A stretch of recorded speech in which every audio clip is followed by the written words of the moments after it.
Continuamos con el contenido de Por Aire, Mar y Tierra. Estamos pues en la sección En el Mar, en la que estaremos pues hablando con un invitado especial. Este señor que estaremos pues entrevistando posee estudios universitarios en los campos de la psicología, las ciencias políticas, la educación y la economía, y también pues obtuvo títulos universitarios en Estados Unidos y se desempeña actualmente como consultor económico, articulista y consultor turístico. Con nosotros don Juan Yadó. Saludos, don Juan.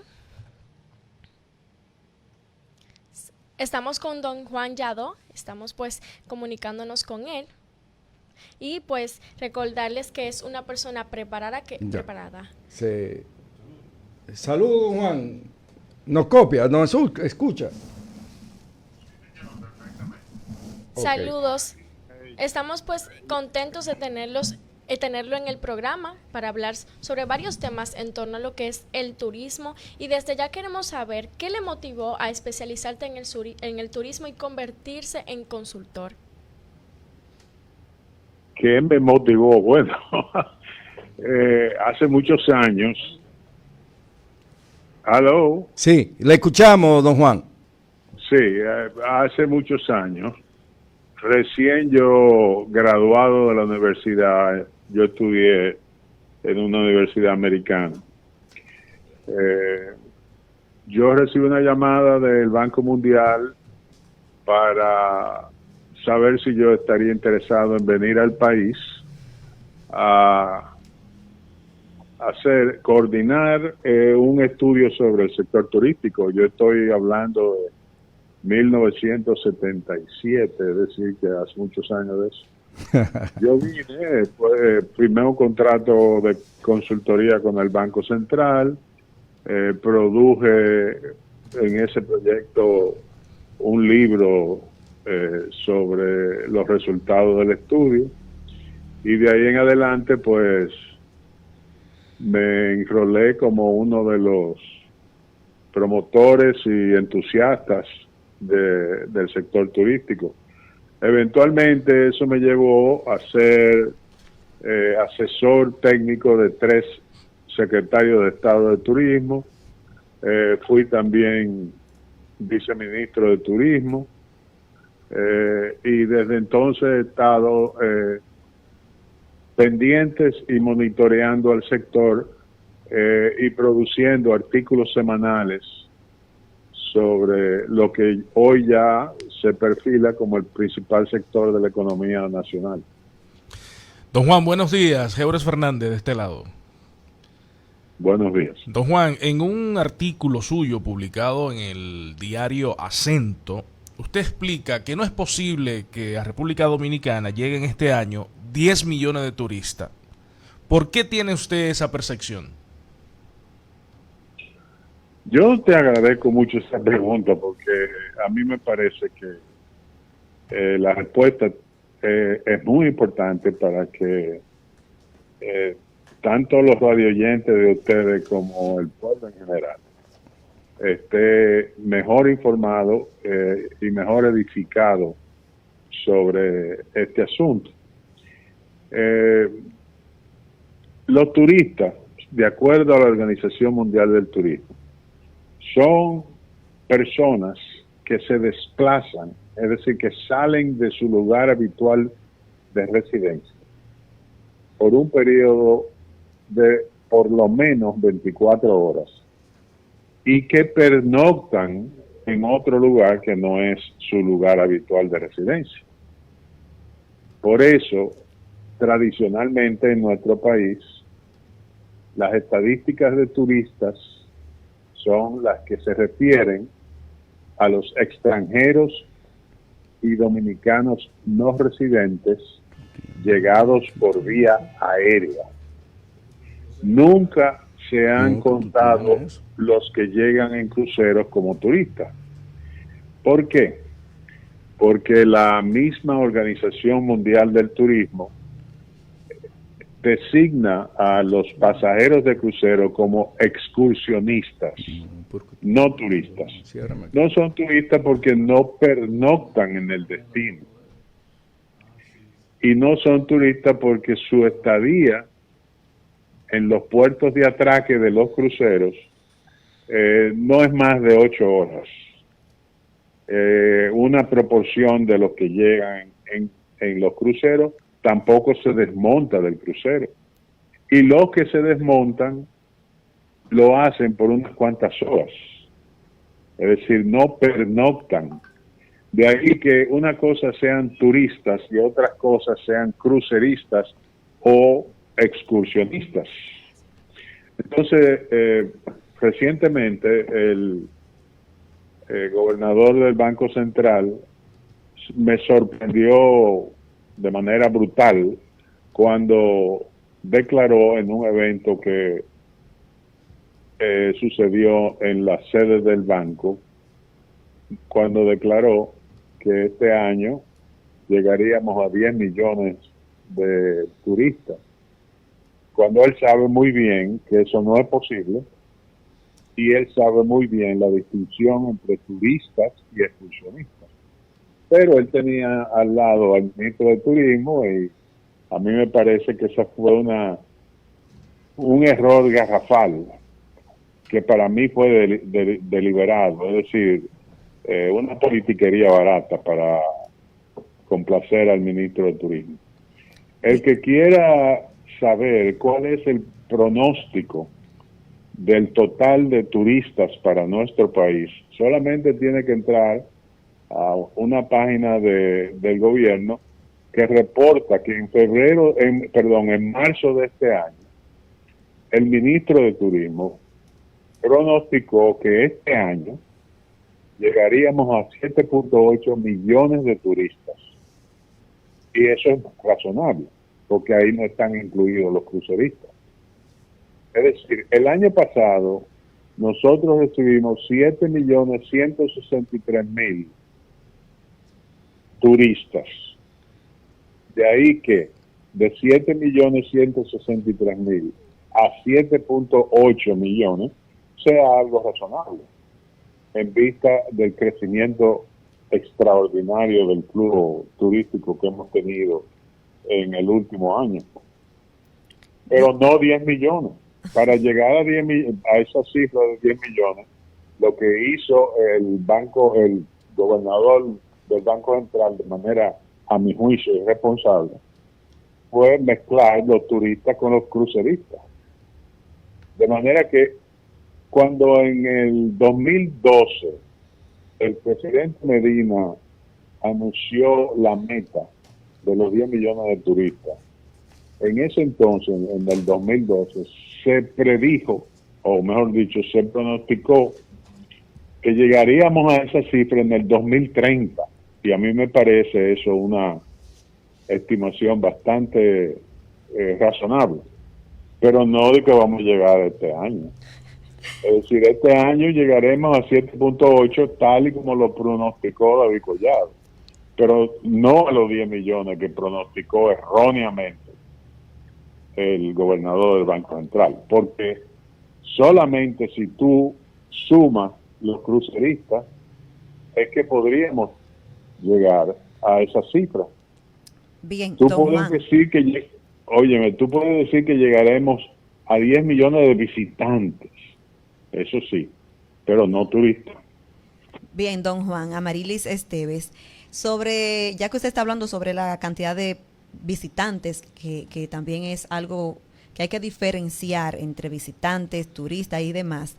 El caso de los Airbnb, que sabemos que llegan también visitantes y turistas a ocupar este tipo de alojamiento, ¿es cierto que están llevando ciertas ventajas sobre los hoteles en nuestro país? Bueno, Airbnb es la plataforma de alquiler más conocida en el mundo entero. Y ciertamente aquí, según las estadísticas del Ministerio de Turismo, Airbnb ya ofrece 104,000 habitaciones. Es decir, ofrece alojamiento en inmuebles que en su totalidad suman 104,000 habitaciones, lo cual supera por mucho las habitaciones hoteleras que contabiliza el Ministerio de Turismo, porque las últimas cifras que se han dado a conocer es de que tenemos 86,000 habitaciones hoteleras. Entonces, tenemos un inventario de 104,000 habitaciones en alojamientos de plataformas de alquiler y 86,000 en hoteles. Ahora bien, de acuerdo a los estimados del mismo Ministerio de Turismo, de esas 104,000, apenas un 32% son ocupadas. No me preguntes cómo ellos llegaron a esa conclusión, porque que yo sepa no hay sistemas de reportaje que obliguen a los propietarios de los inmuebles de las plataformas de alquiler a reportar la ocupación. Pero ese es un estimado que ellos hicieron, un 32%. Ahora, cuando tú hablas de los huéspedes de Airbnb, tú estás hablando de los turistas, es decir, que las cifras sobre el flujo turístico incluyen no solamente los que se hospedan en hoteles, sino también los que se hospedan en alojamientos de plataformas de alquiler. Don Juan, ¿qué opina que la situación del sargazo, las medidas que han ejecutado los hoteles y las mismas autoridades en torno al sargazo, qué le parece? ¿Cómo usted lo valora? Te voy a pedir que me repita la pregunta porque no oí bien el tema de que... De acuerdo, las medidas que han ejecutado los hoteles y las autoridades del MITUR y el mismo gobierno en torno al sargazo, ¿qué le ha parecido a usted? Sargazo, ok. Bueno, a mí me parece que tanto el gobierno como los hoteleros han logrado impedir que el sargazo haya hecho daño a la afluencia de visitantes. Mayormente lo que han hecho los hoteleros de Bávaro y Punta Cana es poner unas barreras marinas, es decir, impedir que el sargazo llegue a las playas. En los casos en que el sargazo ha llegado a las playas, los hoteles también han tenido cuadrillas de trabajadores que han recogido el sargazo y lo han sacado de la playa. De manera tal que, en términos generales, el sargazo no ha sido catastrófico para la operación hotelera en Bávaro, Punta Cana y en los demás polos turísticos del país. En términos de qué han hecho las autoridades, bueno, las autoridades han apoyado a los hoteleros, según los reportes de prensa, e inclusive han ofertado hacer una contribución a un fondo nacional contra el sargazo, para que ese fondo financie las actividades que puedan llevarse a cabo contra el sargazo. Sin embargo, tengo entendido que los hoteleros iban a complementar ese aporte de $6 millones que prometió el gobierno con otros 6 millones de su parte, pero que eso no ha sucedido. De todas maneras, creo que hoy vi en la prensa que alguien dijo que la solución para el problema de sargazo tiene que ser internacional, y yo estoy totalmente de acuerdo. Es decir, en este año los expertos han estimado que al Caribe han llegado 70 millones de toneladas de sargazo, y eso ha afectado naturalmente a muchos de los destinos principales, especialmente a Quintana Roo, que es el estado mexicano que tiene a Cancún, a Playa del Carmen, a Tulum, a Riviera Maya, a Isla Mujeres y a Cozumel. En Cancún han hecho lo mismo, excepto que allá también ellos han habilitado una cuadrilla de botes para recoger el sargazo. De manera que en términos generales el sargazo todavía no ha causado un impacto catastrófico. De todas maneras, las soluciones que se han improvisado no pueden ser soluciones muy permanentes porque son muy costosas. Hay que buscarle utilidad al sargazo. De hecho, ya en Yucatán hay una entidad que se llama Asociación de Industriales del Sargazo, porque en Yucatán están usando el sargazo para producir una serie de productos, entre los cuales se cuentan las briquetas para las viviendas de bajo costo, pero también para productos farmacéuticos. El sargazo tiene una impresionante cantidad de posibles usos, incluyendo el agrícola, pero también hay que procesarlo de una manera muy cuidadosa porque es una macroalga que contiene una serie de toxinas que de insertarse en el cuerpo humano pues puede producir efectos muy adversos. Yo estoy confiado en que a medida que se avance la investigación sobre el sargazo, podrá usarse el sargazo de manera rentable. Por ejemplo, el año pasado, en diciembre del año pasado, se despachó desde Punta Cana un furgón de sargazo para Finlandia, a una empresa en Finlandia que lo iba a usar, creo que era para fabricar productos farmacéuticos. De manera que el futuro no es muy negativo con relación al sargazo. Puede Gracias. que sea una bendición, dependiendo de los usos que se le puedan dar a esa macroalga.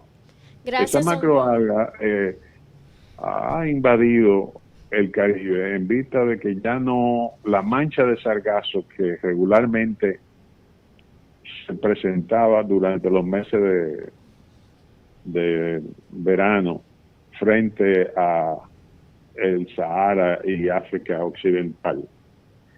Ya esa mancha no es la única, hay una mancha que está frente a Brasil, que es la más grande. ¿Por qué? Porque los nutrientes que usa la planta provienen primero de muchísimos desechos urbanos que la población echa al mar, pero también de los nutrientes del Amazonas y del Orinoco. La macroalga es una planta que se duplica cada 2 semanas. Es decir que obviamente estamos frente a un desafío, pero nosotros no somos los únicos, es todo el Caribe, porque el Caribe depende mucho de la industria turística. Gracias, don Juan, pues por habernos enriquecido con esas informaciones respecto al sargazo. Tenemos otra pregunta y es sobre el MITUR, que pues ha realizado varios proyectos, entre ellos está pues la remodelación de lo que es el malecón. Yo no oigo bien, no oigo bien. No está oyendo bien. Don Juan, preguntaba Natalie sobre el MITUR, que está gastando sus limitados recursos presupuestarios en proyectos como la remodelación del malecón en Santo Domingo Este. ¿Qué valoración le merece de parte de usted? Bueno, esa es una pregunta muy buena, porque tú dices, pero bueno, si eso no le toca al ayuntamiento de Santo Domingo Este o a Obras Públicas. Bueno, mira, yo tengo un juicio ambivalente sobre ese asunto, porque a pesar de que yo creo que la gestión pública del sector turístico debe priorizar el desarrollo del producto turístico dominicano, y el producto turístico es todo lo que ofrecemos, incluyendo nuestros atractivos turísticos. Esa debe ser la prioridad actual del Ministerio de Turismo. Pero debo admitir también que adecentar y embellecer lugares como el malecón de la Avenida España es una manera de mejorar nuestro producto turístico.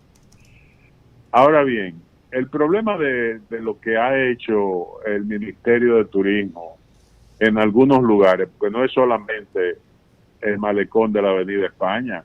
Por ejemplo, el ministro Collado dio unos fondos para que se remozara una plaza pública en el municipio de Bánica y en otros lugares. Lo que uno se pregunta es cuán prioritario son esas acciones, porque hay cosas que deberían ser más prioritarias. Y también que pertenecen a las jurisdicciones municipales y no necesariamente al Ministerio de Turismo. Yo pienso que el ministro ha interpretado de una manera sorprendente sus prioridades, porque obviamente él está buscando votos para su carrera política, pero solamente tienen que pensar de si ustedes han visto alguna vez algún turista extranjero ahí en el malecón de la Avenida España en Santo Domingo Este. Bueno, Eso se llena de gente todos los fines de semana, sábado y domingo, pero son dominicanos. Eso no es ese no es el turista que nos interesa atraer al país. El que nos interesa atraer es el extranjero principalmente, porque ese es el que trae las divisas. Pero el hecho de que eso se llene de dominicanos bebiendo tragos y divirtiéndose, lo cual es muy bueno, no compagina con los deberes del Ministerio de Turismo. De manera que, vuelvo y repito, son acciones que fortalecen el producto turístico general, pero a la vez no son las más prioritarias. don Juan, hay algo que me preocupa. Nosotros venimos del sector de la aviación, ejercimos más de 30 años como piloto de transporte de línea aérea y le hemos dado seguimiento al uso de los recursos del Ministerio de Turismo a través del transporte que utiliza el ministro David Collado para desplazarse a diferentes partes del mundo, que no lo consideramos negativo, porque de la única manera que puede desarrollar es activando el turismo, es activando ciertos lugares.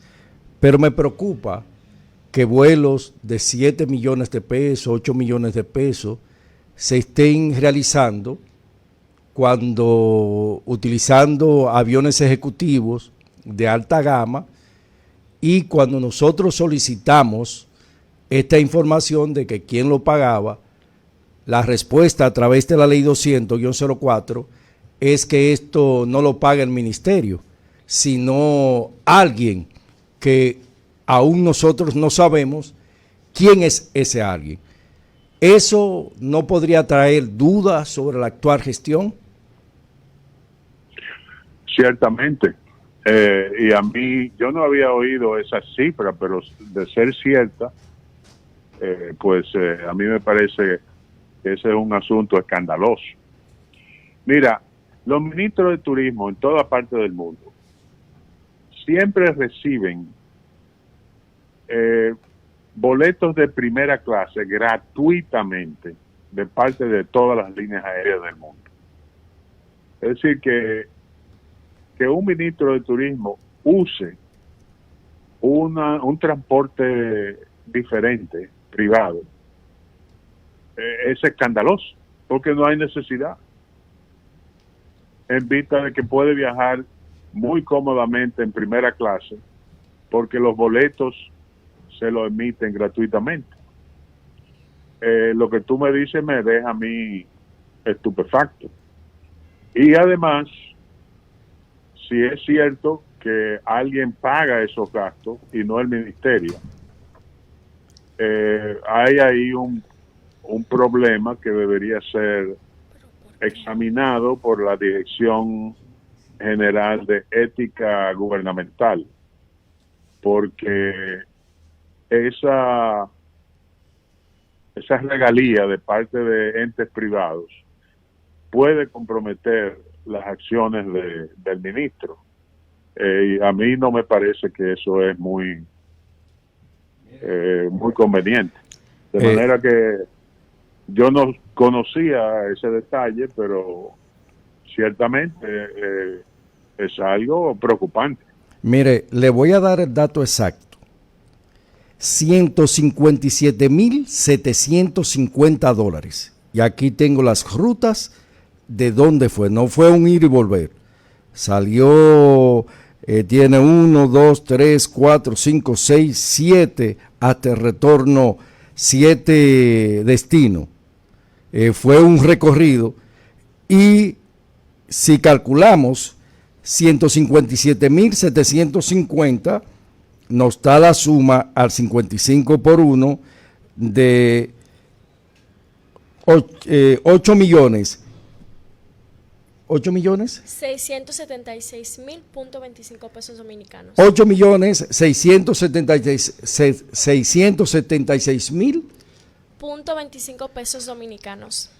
ese es el dato que nos está ahí. Y lo interesante que le solicitamos a través de la ley, y él dice que no es el Ministerio de Turismo que lo paga, y usted bien señala que entonces podría comprometer sus decisiones. Sí, ciertamente. Si no es el Ministerio de Turismo que lo paga, uno podría decir, bueno, porque que eso no está mal, porque el país se beneficia de esos desplazamientos del ministro sin tener que gastar un centavo. Pero el problema es de una naturaleza ética en la actuación de un funcionario público. Es ético el que un funcionario público acepte esas regalías provenientes de fuentes privadas. Y no es, a mí me parece que no. No es solamente una, don Juan. Tenemos muchas informaciones de vuelos de $90,000, de $50,000, de $75,000. No es uno solo, o sea que es una suma millonaria que el ministro de Turismo está invirtiendo en transporte en un avión ejecutivo, cosa que el presidente Luis Abinader no lo hace.